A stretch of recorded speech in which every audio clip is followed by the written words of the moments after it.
Премиерот Христијан Мицкоски денеска изјави дека поврзувањето на државата преку патната, железничката и енергетската инфраструктура представува стратешка цел на владата при увидот во градежните активности на автопатот Гостивар-Букојчани.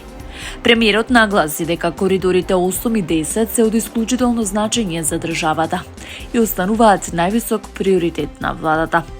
Според него, паралелно се реализираат повеќе капитални проекти, меѓу кои изградбата на автопатиштата, модернизацијата на железничката инфраструктура и енергетското поврзување со соседните земји.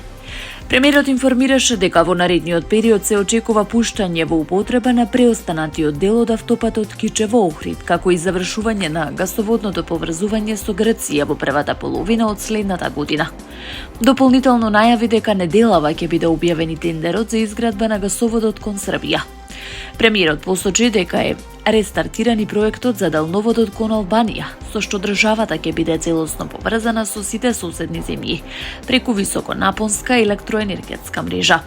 Воедно потенцираше дека нафтоводот, кој долго време бил нефункционален, сега повторно служи за транспорт на нафта меѓу пристаништето во Солун и рафинеријата во Скопје. Според Мицкоски, реализацијата на овие инфраструктурни и енергетски проекти ќе овозможи земјата да стане регионален транспортен и енергетски хаб, кој ќе ги поврзува Северна и Јужна Европа, како и регионите околу Јадранското, Јонското и Црното море. Рокот за автопатот Кичево-Охрид останува ист. Во првиот квартал в година ќе биде целосно функционален, а за трасата на автопатот Требениште-Ѓафасан, доколку има негативен одговор од УНЕСКО, ќе се бара друго техничко решение, за да има целина автопатско поврзување во овој регион. Тоа го најавија премиерот Христијан Мицкоски и министерот за транспорт Александар Николовски при денешниот увид на работите на терен на автопатот. Автопатот ќе го завршиме во рамки на рокот. Тоа е рок што не беше зададен од нас, туку од предходната влада, која не правеше ништо освен што даваше рокови. Во првиот квартал в година ќе имаме функционален автопат од Охрид до Кичево. За Тетово, Гостивар и Букојчани што ги гради Бехтел и Енка, рокот е 2029 година. Исто како и за автопатот Прилеп-Битола, од кој очекуваме идната лента целосно да биде готова во првата половина од 2027, рече Николовски во изјава кај Клучката Требеништа. Од Клучката Требеништа, која е завршена и пуштена под привремен режим, треба да продолжи новиот автопат Требениште-Ѓафасан, единствената делница од договорот со Бехтел и Енка, за која нема активности. За трасата за автопатот се чека согласност од УНЕСКО, од каде што се очекува посета на крајот на месецот или почетокот на следниот месец. Како целина ќе биде завршено, никогаш нема да биде оставено на забот на времето, како што можевте да видите како било оставено од оние што денеска критикуваат, изјави премиерот Мицкоски. Од автопатот Кичево-Охрид, кој е во изградба од мај 2014, веќе се пуштени 34 километри. Делниците Пресека, Песочани и Требениште-Охрид. Таму имаше неусогласеност меѓу проектната документација и состојбата на терен. На коридорот 8 најавена изградба и на автопат од Букојчани до Кичево, во должина од 11 километри. Министерот за надворешни работи и надворешна трговија Тимчо Муцунски денеска во Брисел учествуваше на Советот за надворешни работи на Европската унија, со кој председаваше високата представничка за надворешни работи и безбедносна политика Каја Калас. Во изјава пред почетокот на Советот, Муцунски истакна дека проширувањето на Европската унија представува стратешки императив и за унијата и за земјите кандидати, оценувајќи дека Западен Балкан не смее да остане сива зона на Европа. Тој посочи дека Македонија постигнала конкретен напредок во спроведувањето на реформската агенда. Нагласи дека државата е целосно усогласена со заедничката надворешна и безбедносна политика на Европската унија. Според него, тоа е доказ за јасната стратешка определба на земјава кон европската интеграција. Муцунски упати порака до земјите членки дека е неопходно процесот на пристапување да се ослободи од билатерални прашања, но и да се засили соработката во области како безбедноста, одбраната, економијата, енергетиката, трговијата и дигитализацијата. Во рамки на Советот се разговараше за односите меѓу Европската унија и Западен Балкан, при што фокусот беше ставен на актуелните безбедносни и геополитички предизвици, вклучително и руската агресија врз Украина и незините последици врз регионот. Во своето обраќање Муцунски ја нагласи подготвеноста на државата да биде доверлив партнер на Европската унија во справувањето со современите безбедносни предизвици. Ја потенцираше важноста од вклучување на регионот во европските иницијативи за зајакнување на колективната отпорност и безбедност. Во Основниот кривичен суд денеска започна судскиот процес против 13 полициски службеници и началници од ОВР Кочан и СВР Штип, кои се обвинети за загрозување на општата безбедност и сигурност во врска со пожарот во дискотеката Пулс. Според обвинителните наводи, на 16 март обвинетите биле на дежурство, но истовремено се наоѓали во објектот каде се одвивала забавата.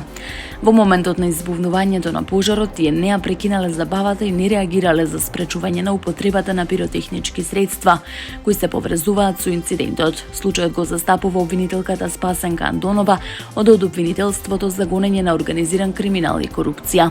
Судскиот процес се очекува да фрли светлина врз постапувањето на полициските службеници и критичната вечер и евентуалните пропусти во реакцијата при овој настан.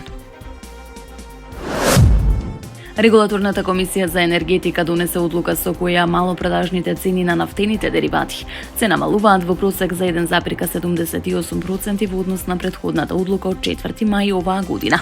Според пресметките на светскиот пазар има намалување на референтните цени кај повеќето деривати. Кај бензините за 0,444%, дизелот за 6,73%, екстра лесното масло за 6,495%, додека кај мазотот има зголемување од 0,791%. Курсот на денарот во однос на доларот бележи пат од 0,119%. Од нокеска на полноќ, новите максимални цени на нафтените деривати ќе изнесуваат: евро супер БС 95 ќе чини 85 денари за литар, евро супер БС 98 86,5 денари, евро дизелот ќе се продава за 89,5 денари по литар, екстра лесното масло за 94 денари и мазотот за 49,968 денари за килограм. Од регулаторна посочуваат дека најголемо намалување има кај дизелот и екстра лесното масло за домаќинство, додека бензините бележат минимални промени или остануваат стабилни. Иран денеска испрати официјален одговор на најновиот американски предлог за прекин на војната преку пакистански посредници, јави државната новинска агенција ИРНА. Во соопштението се наведува дека документот е доставен во рамки на тековните дипломатски напори насочени кон намалување на тензиите во регионот. Според информациите, во оваа фаза преговорите ќе се фокусираат на постигнување прекин на војната без да бидат објавени дополнителни детали за содржината на иранскиот одговор. Тензиите во регионот значително ескалираа по нападите извршени на 28 февруари од страна на САД и Израел врз ирански цели, пошто следуваше одговор од Иран кон израелски и американски позиции во Персискиот залив. Ситуацијата дополнително се влоши со привременото затворање на Ормускиот теснец, една од клучните светски поморски рути. Прекинот на огнот стапи на сила на 8 април со посредство на Пакистан, но последователните разговори во Исламабад не резултираа со траен мировен договор. Подоцна прекинот на огнот беше продолжен на неодредено време од страна на американскиот претседател Доналд Трамп со цел да се отвори простор за понатамошна дипломатија и изнаоѓање решение за конфликтот. Петер Маѓар положи заклетва пред унгарскиот парламент и ја презеде должноста премиер на Унгарија. Новата централно-десничарска партија ТИС за минатиот месец оствари убедлива победа над националистичко-популистичката Фидес на Орбан, освојувајќи повеќе гласови и места во парламентот од која било друга партија во посткомунистичка Унгарија. Маѓар, 45 годишен адвокат кој ја основа партијата ТИС за 2024 влезе во зградата на парламентот со 140 нејзини представници. Неколку илјади луѓе се собраа на плоштадот пред парламентот на покана на Маѓар за да присуствуваат на целодневната прослава на промената на режимот, како што вели тој на крајот на Орбановата ера. Нема да владеам со Унгарија, туку ќе служам на мојата земја, рече Маѓар, осудувајќи ја корупцијата на Орбановиот систем, кој, како што рече, ги лишил унгарците од патишта, болници, училишта и се што им е потребно. Тој исто така најави создавање независна канцеларија задолжена за откривање на извршени злоупотреби во текот на изминатите 20 години и враќање на проневерените средства. Иако отворено го поздравува доаѓањето на власт на Маѓар, кој вети дека ќе ги врати мирните односи со Европската унија.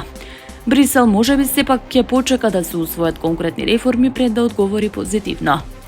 На денот на Европа нашите срца се во Будимпешта, напиша фон дер Лајен во објава на платформата X, поздравувајќи го толку силниот сигнал во овие тешки времиња.